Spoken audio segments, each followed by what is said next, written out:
Hello అండి. అందరికీ నమస్కారం. Welcome to Hasini vlogs. మీ అందరికీ శ్రీకృష్ణ జన్మాష్టమి శుభాకాంక్షలండి. ఈ రోజైతే మేము చిన్న చిన్న అడుగులతో అయితే స్టార్ట్ చేసామండి. అయితే కృష్ణయ్య కోసం ప్రసాదం చేయడానికి నా దగ్గర టైం లేకుండే అనమాట. సో దానికోసం అని చెప్పేసి నేను పాలు, అలాగే పుట్నాలు, చక్కెర కలిపింది పెట్టాను. అలాగే చాక్లెట్ పెట్టానండి.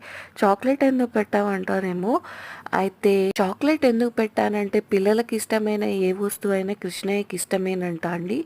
సో అలా అని పెట్టానన్నమాట. ఆ తర్వాత గోపికమ్మ వేషం వేపిచ్చానండి మా పాపకు. మా పాప ఎలా ఉందో చెప్పండి.